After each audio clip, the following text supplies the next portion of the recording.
بسم اللہ الرحمن الرحیم۔ سامعین کرام، آپ سن رہے ہیں اردو ناول آئینہ خانہ سے اقتباس ایک کہانی زن تماشا۔ مجھے امید ہے آپ کو میری یہ کاوش بھی پسند آئے گی۔ آپ نے اگر ابھی تک میرا چینل کہانی گھر سبسکرائب نہیں کیا تو ابھی میرے چینل کو سبسکرائب کر کے بیل آئیکن پر کلک کر دیجئے تاکہ آنے والی ہر نئی کہانی کی اطلاع بر وقت آپ تک پہنچ سکے۔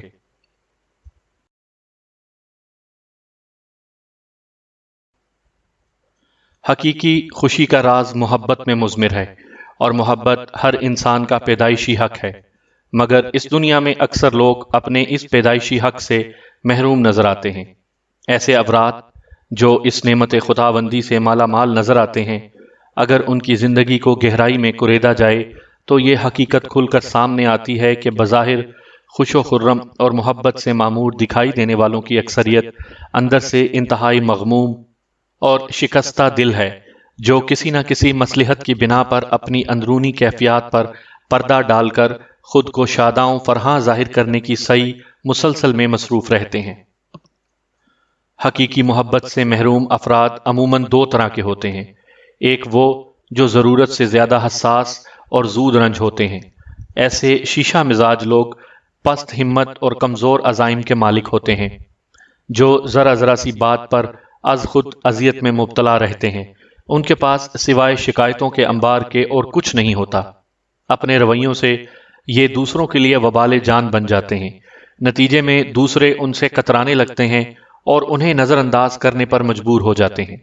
دوسری قسم کے افراد وہ ہیں جو نا انصافی اور معاشرتی جبر کے ہاتھوں محرومیوں کا شکار ہو جاتے ہیں، اور سچی خوشی ان سے ناتا توڑ لیتی ہے۔ جس طرح وسائل کی غیر منصفانہ تقسیم معاشرتی مسائل کو جنم دیتی ہے، اسی طرح معاشرتی جبر اور احساس محرومی انسانی سوچ میں منفی پن پیدا کر دیتے ہیں۔ اس کے نتیجے میں بیشتر افراد جرائم کی راہوں پر چل نکلتے ہیں۔ جو ستم رسیدہ اپنے اندر اس راہ پر خار کی مسافرت کی سکت نہیں پاتے، وہ یا تو رات و دن کڑتے رہتے ہیں یا انصاف کے حصول کے لیے عدالت کا دروازہ کھٹکھٹاتے رہتے ہیں۔ ایسے افراد کی تعداد بہت کم ہوتی ہے۔ عدالت کی مسند پر برا جمان جج ایک غیر جانبدار منصف کا کردار ادا کرتا ہے۔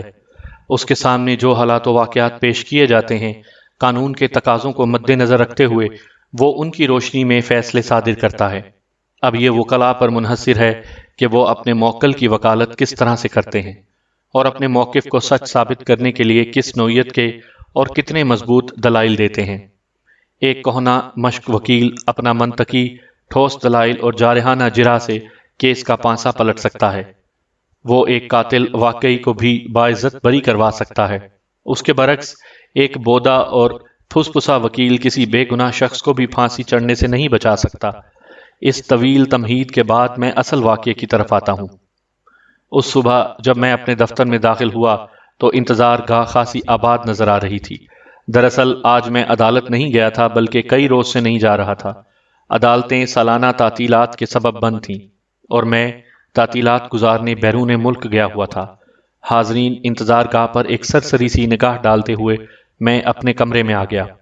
تھوڑی ہی دیر بعد میری سیکرٹری نے نمبر وار لوگوں کو اندر بھیجنا شروع کر دیا۔ تیسرے یا چوتھے نمبر پر جو شخص میرے چیمبر میں داخل ہوا، اسے دیکھتے ہی میں اپنی کرسی سے اٹھ کر کھڑا ہو گیا۔ رمضانی صاحب، آپ؟ میں نے مصافحے کے لیے ہاتھ آگے بڑھاتے ہوئے خوش اخلاقی سے کہا۔ جب میں انتظار گاہ سے گزر کر اپنے کمرے میں آیا تھا تو رمضانی صاحب مجھے نظر نہیں آئے تھے۔ ممکن ہے وہ موجود ہوں، مگر سرسری نظر میں مجھے دکھائی نہ دیے ہوں۔ رمضانی صاحب ایک ڈاکٹر ہیں، شہر کے ایک مہنگے ہسپتال میں آئی اسپیشلسٹ ہیں۔ ان کا شمار میرے دیرینہ شناساؤں میں ہوتا ہے۔ ایک دفعہ گاڑی کے حادثے میں میری دائیں آنکھ بری طرح زخمی ہو گئی تھی۔ انہوں نے مشکل آپریشن کے بعد سب کچھ ٹھیک کر دیا تھا، مگر یہ بات بہت عرصہ پہلے کی تھی۔ بیگ صاحب، کہاں ہیں آپ؟ وہ کرسی پر بیٹھ چکے تو بولے، ہم نے تو آپ کی تلاش میں کنووں میں بانس ڈلوا دیے۔ میں نے پرتشویش لہجے میں کہا، خیریت رمضانی صاحب، میری تلاش کس سلسلے میں ہو رہی تھی؟ پہلے آپ یہ بتائیں کہ کہاں تھے؟ میں نے بتایا میں ملک سے باہر گیا ہوا تھا، پھر بیل بجا کر چپڑاسی کو ٹھنڈا لانے کی ہدایت کی۔ کہاں؟ انہوں نے پوچھا۔ میں کئی مرتبہ فون کر چکا ہوں، آپ کی سیکرٹری نے بتایا تھا کہ آپ سٹیٹس گئے ہوئے ہیں۔ جی ہاں، عدالتی چھٹیاں تھی، میں نے سوچا ذرا سیر و تفریح کر لی جائے۔ کل ہی ایلینوائے سے واپس آیا ہوں۔ ایلینوائے میں کہاں قیام کیا تھا؟ منی پاکستان۔ او شکاگو۔ رمضانی صاحب نے طویل سانس خارج کرتے ہوئے کہا۔ میرا ایک بھانجا بھی اپنی فیملی کے ساتھ شکاگو ہی میں مستقل قیام پذیر ہے۔ میں نے کہا میں اپنے بہنوئی کے پاس ٹھہرا ہوا تھا، بلکہ اسی کے اصرار پر میں نے امریکہ کا رخ کیا تھا، ورنہ ہر سال تو انگلینڈ جاتا ہوں۔ چپراسی کولڈ ڈرنکس رکھ کر چلا گیا تو رمضانی صاحب نے کہا آج آپ خاصے مصروف نظر آ رہے ہیں۔ باہر انتظار گاہ میں خاصا رش لگا ہوا ہے۔ میں سمجھ گیا کہ وہ کیا کہنا چاہتے تھے۔ میں نے جلدی سے کہا آپ خیریت سے تو آئے ہیں نا، کوئی مسئلہ تو ہو تو بتائیں۔ یوں جلدی میں بات نہیں ہو سکتی، وہ اضطراری لہجے میں بولے۔ آپ کب تک دفتر میں بیٹھیں گے؟ 2 تو بج ہی جائیں گے۔ آپ یہاں سے اٹھ کر میرے گھر آ جائیں، میں بھی ہسپتال سے چکر لگا آتا ہوں۔ گویا کوئی سنجیدہ معاملہ ہے؟ سنجیدہ بھی اور گمبھیر بھی۔ پھر وہ مجھ سے ہاتھ ملا کر رخصت ہو گئے۔ ان کے جانے کے بعد میں اپنی دفتری مصروفیات میں لگ گیا۔ آخری کلائنٹ کو فارغ کرتے کرتے 2:30 بج گئے۔ میں نے آفس بوائے سے دفتر بند کرنے کو کہا، سیکرٹری سے کہا کہ وہ رکشہ ٹیکسی وغیرہ میں چلی جائے، آج میں اسے ڈراپ نہیں کر سکوں گا۔ اس کے بعد میں اپنی گاڑی میں بیٹھ کر رمضانی صاحب کے بنگلے پر پہنچ گیا۔ ڈاکٹر رمضانی لنچ پر میرے منتظر تھے۔ ہم نے ایک ساتھ پرتکلف کھانا کھایا، پھر انہوں نے اپنا مسئلہ پوری تفصیل کے ساتھ مجھے بتایا۔ تقریباً 34 سال قبل رمضانی صاحب کے یار غار شیخ مقبول احمد نے ایک عیسائی لڑکی جولی سے شادی کر لی تھی۔ تاہم نکاح سے پہلے اس نے اسلام قبول کر لیا تھا۔ اب وہ جولی سے عائشہ ہو گئی تھی۔ عائشہ جب تک جولی تھی خاصی آزاد خیال تھی۔ مذہب تبدیل کرنے کے بعد اسے بہت سی پابندیوں کا سامنا کرنا پڑا تو وہ جھنجھلاہٹ کا شکار ہو گئی۔ حالانکہ شیخ مقبول نے اسے خاصی چھوٹ دے رکھی تھی۔ کٹر مذہبی گھرانوں میں جو طور طریقے رائج ہوتے ہیں ان کی سختی کا سایہ تک عائشہ پر نہیں پڑا تھا، لیکن چونکہ وہ آزاد ماحول کی پروردہ تھی اسی لیے اسے یہ برائے نام پابندیاں بھی کھلنے لگی تھیں۔ عائشہ حسن بے مثال کی مالک ایک پرکشش اور دلکش عورت تھی۔ اگر شیخ مقبول کا دل اس کے حسن و جمال کا اسیر ہو گیا تھا تو اس میں اچنبھے کی کوئی بات نہیں تھی۔ شادی سے پہلے جولی کے بے تکلف دوست اس کی خوبصورت کی بنا پر اسے جولیٹ کہہ کر پکارتے تھے۔ جولی کا اسلام قبول کر کے شیخ مقبول احمد سے شادی کر لینا جولی کے دوستوں کو ایک آنکھ نہیں بھایا تھا۔ انہوں نے کوئی غیر معمولی رد عمل تو ظاہر نہیں کیا، تاہم وہ شیخ مقبول احمد سے جیسے ادھار کھائے بیٹھے تھے۔ شادی کے دوسرے سال اللہ نے شیخ مقبول کو بیٹی ایسی نعمت سے نوازا۔ شیخ مقبول ایک صاحب حیثیت شخص تھا۔ اس کا کاروں کا شو روم تھا۔ گھر میں کسی چیز کی کمی نہ تھی۔ نائلہ کی آمد کے بعد تو گویا جو کمی تھی وہ بھی پوری ہو گئی تھی۔ شادی کے فوراً بعد ہی عائشہ نے بھی شوہر کا کاروبار میں ہاتھ بٹانا شروع کر دیا تھا۔ وہ خالد بن ولید روڈ پر واقع شیخ موٹرز کے دفتر باقاعدگی سے جاتی اور حتی المقدور شیخ مقبول کی مدد کرتی۔ شیخ موٹرز کا دفتر شو روم کے اوپر ہی بنا ہوا تھا۔ شیخ مقبول جاپان اور دیگر ممالک سے نئی کاریں امپورٹ کر کے فروخت کرتے تھے۔ زندگی ہنسی خوشی امن و چین سے گزر رہی تھی کہ ایک روز اس مختصر فیملی میں ایک طوفان بلاخیز نے سر اٹھایا۔ عائشہ اس روز دفتر نہیں آئی تھی۔ اسے نائلہ کو ایک چائلڈ اسپیشلسٹ کو دکھانے جانا تھا۔ نائلہ اب 5ویں سال میں لگ چکی تھی اور سکول جانے لگی تھی۔ عائشہ کی غیر موجودگی کی وجہ سے شیخ مقبول کی مصروفیت بڑھ گئی تھی۔ آج اسے سر اٹھانے کی فرصت نہیں تھی، مگر اس ٹیلی فون نے اس کا انہماک درہم برہم کر دیا تھا۔ ہیلو، شیخ مقبول نے ریسیور کان سے لگاتے ہوئے حسب معمول خوش اخلاقی سے کہا۔ جولیٹ سے بات ہو سکتی ہے؟ دوسری طرف سے غیر مانوس آواز میں پوچھا گیا۔ شیخ مقبول اس مردانہ آواز سے ناواقف تھے۔ کون جولیٹ؟ اوہ سوری، معذرت خوانہ لہجے میں کہا گیا، مگر اس معذرت میں بھی طنز کا عنصر نمایاں تھا۔ میرا مطلب جولی سے تھا۔ شیخ مقبول کو مخاطب کے انداز پر بہت غصہ آیا، مگر اس نے تحمل کا دامن ہاتھ سے نہیں چھوڑا۔ یہاں پر کوئی جولی نہیں ہوتی، اتنا کہہ کر اس نے ریسیور رکھ دیا۔ چند لمحوں بعد فون کی گھنٹی پھر بجی۔ تیسری بیل پر شیخ مقبول نے فون اٹینڈ کیا۔ دوسری جانب وہی شخص تھا۔ یہ شیخ موٹرز کا دفتر ہے؟ جی ہاں، میں جولی سے بات کرنا چاہتا ہوں۔ اس نے اپنی خواہش کو دہرایا۔ وہ یہاں موجود ہوں تو میری بات کروا دیں۔ آپ کی تعریف؟ اس مرتبہ شیخ مقبول نے معتدل لہجے میں سوال کیا۔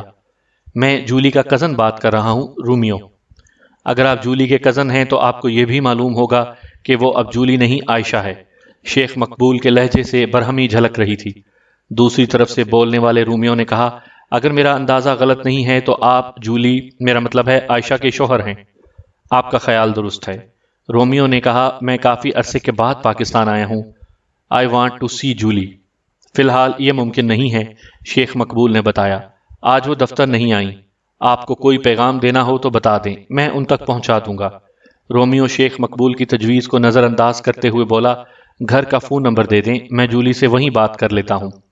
بار بار جولی کے ذکر سے شیخ مقبول کو کوفت محسوس ہونے لگی تھی۔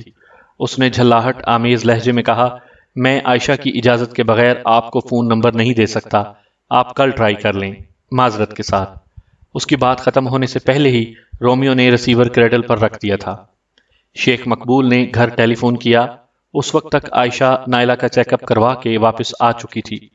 تمہارا کوئی کزن رومیو ہے؟ شیخ مقبول نے چھوٹتے ہی پوچھا۔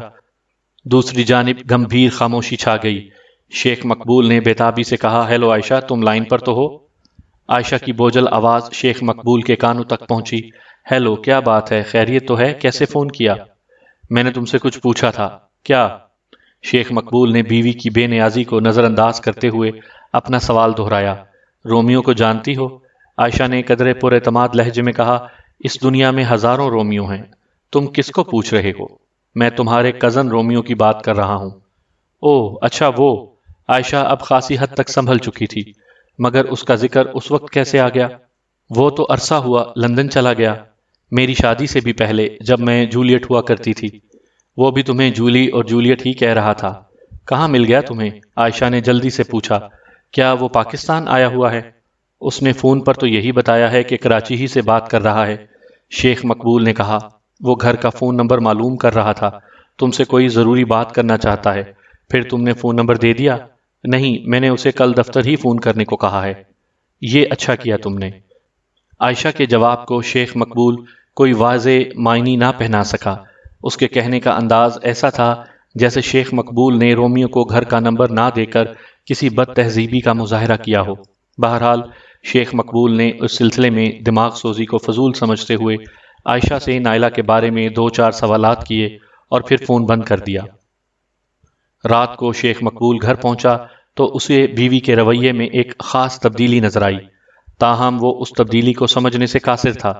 اس کے انداز و اطوار سے لگتا تھا کہ جیسے وہ بے حد خوش ہو، مگر اس کے عمل سے اس خوشی کا اظہار نہیں ہو رہا تھا، شاید کسی اندرونی کشمکش سے دوچار تھی۔ دوسرے روز وہ حسب معمول دفتر پہنچے۔ وہ عموماً 10 بجے تک دفتر پہنچ جاتے تھے، اس لیے انہیں گھر سے 9:30 بجے نکلنا پڑتا تھا۔ شیخ مقبول کی رہائش گاہ نارتھ ناظم آباد میں تھی۔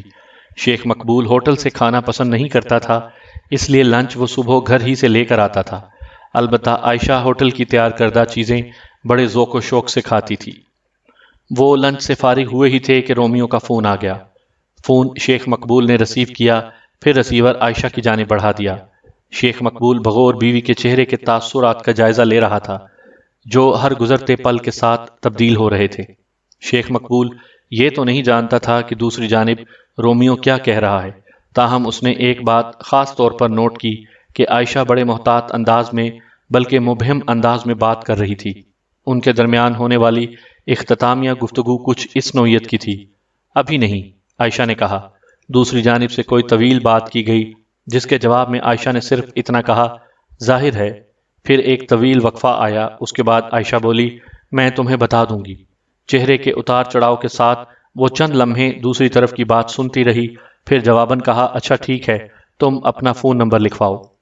عائشہ نے ایک کاغذ پر فون نمبر نوٹ کیا، پھر یہ کہہ کر ریسیور رکھ دیا، میں تمہیں فون کروں گی۔ عائشہ کے انداز گفتگو نے شیخ مقبول کو الجھا دیا تھا۔ اس کی سمجھ میں نہیں آ رہا تھا کہ ایسی کیا بات ہو سکتی تھی جو وہ اپنے کزن سے کھل کر نہیں کہہ سکتی تھی۔ کیا وہ کوئی ایسی بات تھی جو عائشہ اس کی موجودگی میں نہیں کرنا چاہتی تھی؟ ایسا سوچتے ہوئے اسے اپنے ذہن میں کانٹے سے چبھتے محسوس ہوئے۔ پھر اس نے خود ہی اپنے آپ کو تسلی دی کہ اسے پریشان ہونے کی کیا ضرورت ہے، اس سلسلے میں عائشہ سے بات کرنی چاہیے۔ اس رات وہ سونے کے لیے لیٹے تو شیخ مقبول نے بیوی سے کہا، بھئی خیریت تو ہے؟ بڑی راز و نیاز کی باتیں ہو رہی تھیں اپنے کزن سے۔ راز و نیاز کیا ہوگا؟ عائشہ نے دوسری جانب دیکھتے ہوئے کہا، وہ اتنے عرصے کے بعد واپس آیا ہے اس سے جتنی بھی باتیں ہو جاتی کم تھیں۔ میں نے باتیں کرنے پر پابندی تھوڑی لگائی ہے۔ وہ تو ٹھیک ہے، مگر مجھے تمہارا بھی خیال رہتا ہے نا۔ وہ نظریں چرا کر بولی، شاید تمہارے دل میں کوئی بات نہ آ جائے، ورنہ وہ تو… عائشہ نے دانستہ اپنا جملہ ادھورا چھوڑ دیا۔ شیخ مقبول نے کہا، وہ تو کیا؟ رومیو کہہ رہا تھا کہ وہ میرا مطلب ہے کہ میں اس کی دعوت کرنا چاہتی تھی۔ عائشہ نے بتایا، مگر تمہارا خیال آ گیا، شاید تم اس بات کو پسند نہ کرو۔ اس میں ناپسندیدگی کی کیا بات ہے؟ شیخ مقبول نے کہا، وہ تمہارا کزن ہے، غیر تھوڑی ہے۔ کزن بھائی ہی ہوتا ہے، تم اس کی ضرور دعوت کرو۔ مجھے کوئی اعتراض نہیں ہے، بلکہ میں خود اسے دعوت دوں گا۔ تمہارے پاس اس کا فون نمبر تو ہے نا؟ عائشہ نے اس بات میں جواب دیا۔ دوسرے روز شیخ مقبول نے ٹیلی فون کر کے رومیو کو آئندہ روز رات کے کھانے کی دعوت دے دی۔ رومیو اپنے بڑے بھائی کے پاس گلشن اقبال میں ٹھہرا ہوا تھا۔ لندن جانے سے پہلے وہ یہیں رہتا تھا۔ اس کے والدین کا انتقال ہو چکا تھا۔ پھر تو ہر دوسرے روز رومیو شیخ مقبول کے گھر نظر آنے لگا۔ پہلے تو شیخ مقبول اسے بیوی کا کزن سمجھ کر برداشت کرتا رہا، پھر رفتہ رفتہ رومیو کی آمد اسے زہر لگنے لگی۔ اس کی آمد سے زیادہ تکلیف شیخ مقبول کو ان کی باتیں سن کر ہوتی تھی۔ وہ اتنی بے تکلفی سے عائشہ سے گھل مل رہا تھا کہ بعض اوقات تو شیخ مقبول کا خون کھولنے لگتا تھا۔ ان کے درمیان اکثر اس دور کی باتیں ہوتی تھیں جب عائشہ جولی ہوا کرتی تھی اور اس کے گرد لڑکے پروانہ وار چکراتے رہتے تھے۔ عائشہ کے بے ہنگم کہے اور خاصی بولڈ باتیں سن کر بعض اوقات تو شیخ مقبول کو یہ محسوس ہونے لگتا تھا جیسے وہ عائشہ سے جولی کی جانب بڑی تیزی سے واپسی کا سفر کر رہی ہو۔ ایک روز تو حد ہو گئی۔ اس رات بھی رومیو ان کے گھر آیا ہوا تھا اور اس کے ساتھ اس کا ایک اور کرسچن دوست بھی تھا۔ رات کے کھانے سے پہلے رومیو نے بوتل کھول لی۔ اس کا دوست بھی اس کا ساتھ دینے لگا۔ شیخ مقبول اس وقت تک گھر نہیں پہنچا تھا۔ عائشہ سر شام ہی گھر آ گئی تھی۔ جب شیخ مقبول آیا تو عائشہ اس وقت کچن میں تھی۔ رومیو اور اس کا دوست ڈرائنگ روم میں دوسرے دور کا آغاز کر چکے تھے۔ سامعین کرام، آپ یہ کہانی میرے چینل کہانی گھر پر سن رہے ہیں۔ مجھے امید ہے آپ کو میری یہ کاوش پسند آ رہی ہوگی۔ آپ نے اگر ابھی تک میرا چینل کہانی گھر سبسکرائب نہیں کیا تو ابھی میرے چینل کو سبسکرائب کر کے بیل آئیکن پر کلک کر دیجئے تاکہ آنے والی ہر نئی کہانی کی اطلاع بر وقت آپ تک پہنچ سکے۔ شیخ مقبول کے ڈرائنگ روم میں پہنچنے سے پہلے ہی انہوں نے سامان نوش تو ادھر ادھر کر دیا، مگر شیخ صاحب کے بھانپنے میں ذرا بھی دیر نہ لگی کہ وہاں تھوڑی دیر پہلے کون سی مصروفیات جاری و ساری تھیں۔ شیخ مقبول کی جگہ کوئی اور شخص ہوتا تو اس کا دماغ پھٹ جاتا یا وہ چیخنا چلانا شروع کر دیتا، مگر وہ بے پناہ قوت برداشت کا مالک تھا۔ اس نے کمال تحمل کا مظاہرہ کیا اور سیدھا اپنی بیوی کے پاس کچن میں پہنچ گیا۔ "اٹ از ٹو مچ عائشہ، ان کتوں سے کہو کہ فوراً اس گھر سے نکل جائیں۔" وہ مصنوعی حیرانی سجا کر بولی، "کیا ہوا ہے؟ کون کتے گھر میں گھس آئے ہیں؟ کیا گیٹ پر چوکیدار موجود نہیں ہے؟" کوئی اور شوہر ہوتا تو اس جواب پر بیوی کی چٹنی بنا کر رکھ دیتا، مگر وہ قوت برداشت تھی کیا جو عورت پر ہاتھ اٹھانے سے نہ روک سکے۔ اس نے نہایت ہی ٹھہرے ہوئے مگر سنسناتے ہوئے لہجے میں کہا، "وہ چوکیدار کے بس کے نہیں ہیں، تم خود جا کر انہیں ڈرائنگ روم سے رخصت کراؤ۔ ڈرائنگ روم میں تو رومیو اور ٹونی بیٹھے ہوئے ہیں۔ اب بات عائشہ کی سمجھ میں آ گئی تھی، مگر وہ تو اگر مگر کچھ نہیں۔ شیخ مقبول نے دھیمی غراہٹ سے کہا، "میں جو کہہ رہا ہوں وہ کرو، ورنہ میں جو کچھ کروں گا وہ شاید تم برداشت نہ کر سکو۔ عائشہ کوئی جواب دیے بغیر وہاں سے جانے لگی تو شیخ مقبول نے کہا، "اور اپنے کزن رومیو سے کہہ دینا کہ آئندہ مجھے اپنی منحوس شکل نہ دکھائے۔ عائشہ غصے میں پاؤں پٹکتے ہوئے ڈرائنگ روم کی جانب بڑھ گئی۔ شیخ مقبول کے قدم بیڈ روم کی طرف اٹھنے لگے۔ اس واقعے کے بعد 3 روز تک دونوں میاں بیوی کے درمیان بات چیت بند رہی۔ نہایت ہی اہم امور کے بارے میں پرچی سسٹم سے کام لیا گیا۔ ننھی نائلہ ان کے بیچ پرچی رساں بنی ہوئی تھی۔ اس کا معصوم ذہن ان کے اختلاف کو سمجھنے سے قاصر تھا۔ وہ تو یہی سمجھ رہی تھی کہ شاید اس کے مما پاپا کوئی نہایت ہی دلچسپ کھیل کھیل رہے ہیں۔ اسے واقعی پرچی رسانی میں بڑا مزہ آنے لگا تھا۔ اس دوران میں عائشہ نے دفتر کا رخ نہیں کیا تھا۔ شیخ مقبول نہیں جانتا تھا کہ اس کی رومیو سے ٹیلی فون پر بات ہو رہی تھی یا نہیں۔ دونوں کے فون نمبر ایک دوسرے کے پاس موجود تھے۔ البتہ اتنا ضرور ہوا تھا کہ رومیو پھر اسے نظر نہیں آیا تھا، نہ دفتر میں اور نہ گھر میں۔ اس کے لیے یہ ایک اطمینان بخش صورتحال تھی۔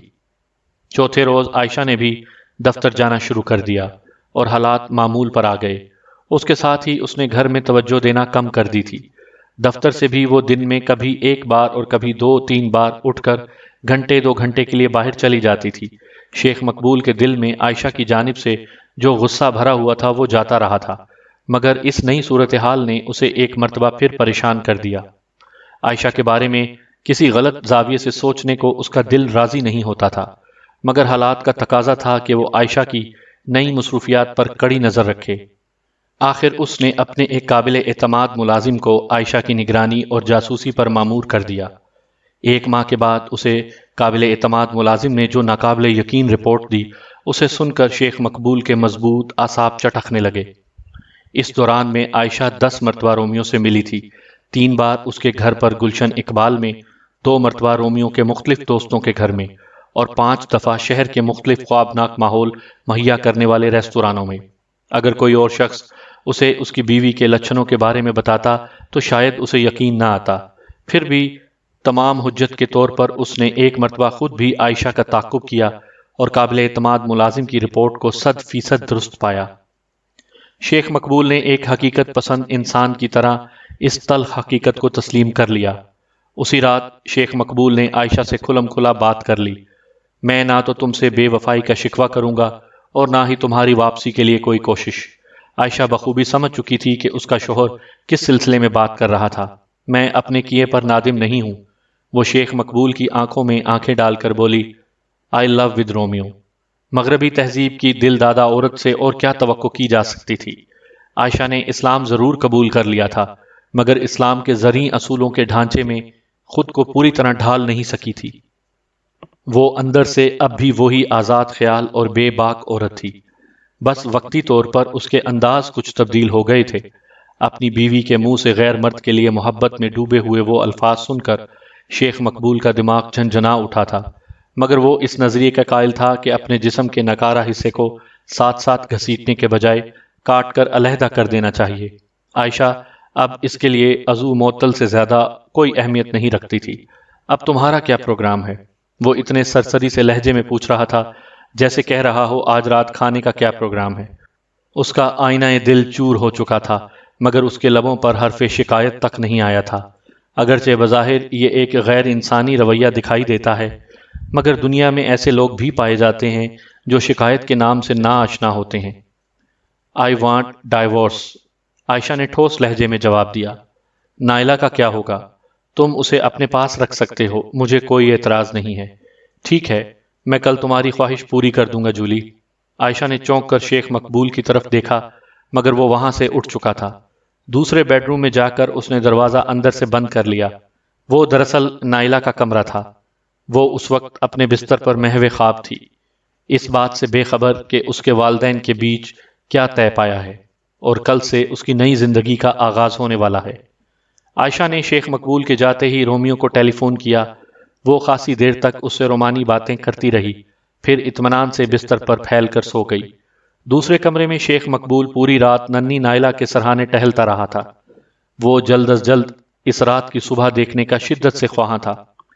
وہ رات ایک ہی گھر کے 2 مختلف کمروں میں 2 مختلف انسانوں نے 2 مختلف انداز میں گزار دی تھی۔ اپنے اپنے عذاب کی بات ہے۔ اس واقعے کے 1 سال بعد شیخ مقبول نے ایک گھریلو عورت سلطانہ سے شادی کر لی تھی، جس کے بطن سے 1 سال بعد شیخ مقبول کی دوسری اولاد فضیلہ پیدا ہوئی۔ نائلہ اور فضیلہ کی عمروں میں 7 سال کا فرق تھا، پھر بھی عمر بھر شیخ مقبول کی زبان پر اپنے سابق بیوی کا نام تک نہ آیا۔ وہ اس کی زندگی سے اس طرح نکل گئی تھی جیسے کسی بیوہ کے آنسو دوپٹے میں جذب ہو کر اپنا نشان کھو بیٹھیں۔ شیخ مقبول نے دونوں بیٹیوں کے درمیان کسی بھی موقع پر تفریق نہیں ڈالی۔ نائلہ اور فضیلہ کو کسی بھی وقت یہ احساس نہیں ہونے دیا کہ وہ 2 مختلف ماؤں کی بیٹیاں ہیں۔ اگرچہ وہ عائشہ اور سلطانہ کی بیٹیاں تھیں، مگر شیخ مقبول صرف یہ جانتا تھا کہ وہ اس کی بیٹیاں ہیں۔ سلطانہ نے بھی کبھی نائلہ کو کسی شکایت کا موقع نہیں دیا۔ وہ اپنے رویے اور حسن سلوک سے کسی بھی طرح سوتیلی ماں نہیں لگتی تھی۔ یہ سب کچھ تو تھا، مگر نائلہ اور فضیلہ میں کوئی قدر مشترک نہیں تھی۔ دونوں صورت اور سیرت میں قطعی مختلف تھیں۔ نائلہ کم رو اور واجبی سی شکل و صورت کی تھی، جبکہ فضیلہ انتہائی خوب رو۔ دونوں کے مزاج میں بھی زمین آسمان کا فرق تھا۔ نائلہ خوش اخلاق اور قدرے بے باک تھی، تاہم فضیلہ خود سر، چڑچڑی اور منہ پھٹ واقع ہوئی تھی۔ گزرتے ہوئے وقت کے ساتھ دونوں کی خوبیاں اور خامیاں بھی پروان چڑھتی گئیں اور دونوں ایک دوسرے کی ضد نظر آنے لگیں۔ اس کے ساتھ ہی مقبول کی پریشانیوں کا آغاز ہو گیا۔ نائلہ نے جوانی کی دہلیز پر قدم رکھتے ہی اپنی ماں کے نقش قدم پر چلنا شروع کر دیا تھا۔ اس کے دوستوں میں لڑکوں کی اکثریت تھی اور وہ ان سے آزادانہ ملنا جلنا برا نہیں سمجھتی تھی۔ اس کے برعکس فضیلہ خود کو لیے دیے رکھتی تھی۔ شیخ مقبول نے ہر ممکن طریقے سے نائلہ کو سمجھانے کی کوشش کی، مگر اس کی ہر صحیح رائے گاں گئی۔ نائلہ کو سمجھنا تھا، نہ سمجھی۔ سلطانہ نے شروع میں روک ٹوک کی تو رد عمل اس کی توقع کے برخلاف ظاہر ہوا۔ وہ نائلہ کے لیے ستیلی ماں تھی، اس لیے بھی اس نے زیادہ دخل اندازی مناسب نہ سمجھی، مگر شیخ مقبول بیٹی کی سرگرمیوں کو نظر انداز نہیں کر سکتا تھا۔ وہ سب کچھ اپنی آنکھوں سے دیکھ رہا تھا مگر مجبور تھا۔ انسانیت کے دائرے کے اندر رہتے ہوئے جو اقدام بھی ممکن تھا وہ اس نے کر دیکھا، مگر بات نہ بن سکی۔ وہ رفتہ رفتہ نائلہ کی جانب سے بیزار ہوتا گیا اور اس کی طرف پدرانہ توجہ کم کر دی، بلکہ بالکل ہی ختم کر دی۔ اس نے کئی بار یہ بھی سوچا کہ بیٹی کو گھر سے نکال دے یا آگ کر دے، مگر وہ صرف سوچ کر رہ گیا۔ اس سوچ کو عملی جامہ پہنانے کی ہمت نہ کر سکا۔ نائلہ کو دیکھتے ہی اس کے تن بدن میں آگ سی لگ جاتی۔ اسے یوں محسوس ہوتا جیسے اس کے سامنے نائلہ نہیں، اس کی ماں جولی کھڑی اس کا مذاق اڑا رہی ہو۔ اس دوران میں شیخ مقبول احمد کا کاروبار اس قدر پھیل چکا تھا کہ اس نے اپنی معاونت کے لیے ایک جنرل مینیجر رکھ لیا تھا۔ عاصم درانی کامرس گریجویٹ تھا اور انتظامی امور کا وسیع تجربہ رکھتا تھا۔ شیخ مقبول نے اس پر اتنا اعتماد کیا کہ وہ شیخ موٹرز میں بیک وقت فائنینشیل ایڈوائزر، جنرل مینیجر اور چیف اکاؤنٹنٹ بن گیا۔ عاصم درانی کی کامیابی میں اس کی صلاحیتوں کے ساتھ ساتھ اس کی چرب زبانی، چالاکی، موقع پرستی کا بھی ہاتھ شامل تھا۔ اپنے کام میں مہارت اپنی جگہ، اس نے اپنی لچھے دار باتوں سے بھی شیخ مقبول کو شیشے میں اتار لیا تھا۔ عاصم جیسے خود غرض اور لالچی انسان کے لیے شیخ موٹرز کھیل کھیلنے کے لیے ایک وسیع میدان کی حیثیت رکھتا تھا۔ عاصم کے منصوبہ ساز ذہن نے پہلے فضیلہ کو ٹارگٹ بنایا۔ عاصم وجیح و شکیل نوجوان تھا، پھر وہ جس قسم کے دلچسپ باتیں بنانے میں ماہر تھا وہ خواتین کی کمزوری سمجھی جاتی تھیں، مگر فضیلہ نے عاصم کی توقع کے خلاف رد عمل ظاہر کیا اور اسے گھاس نہ ڈالی۔ عاصم فضیلہ کی بے اعتنائی سے مایوس نہیں ہوا، بلکہ اس نے اپنی کوششوں کا سمت تبدیل کر دی۔ اب اس کی ساری ذہنی و جسمانی توانائیاں نائلہ کو رجھانے پھسلانے میں صرف ہو رہی تھیں۔ در حقیقت عاصم کی نظریں تو شیخ مقبول کی دولت پر لگی ہوئی تھیں۔ وہ چاہے کسی بھی ذریعے سے آئے، وسیلہ نائلہ بنے یا فضیلہ، اسے اس سے کوئی غرض نہیں تھی۔ نائلہ اپنے مزاج کے اعتبار سے عاصم کے لیے ترنے والا ثابت ہوئی۔ اس کی آزاد خیالی نے عاصم کا کام آسان کر دیا۔ نائلہ نے تو اپنے التفات کی سبیل لگا رکھی تھی۔ اتنے قریب عاصم جیسا پرکشش اور ہینڈسم نوجوان اس کا قدردان بن کر منظر عام پر آیا تو اس نے عاصم کو ویلکم کہا۔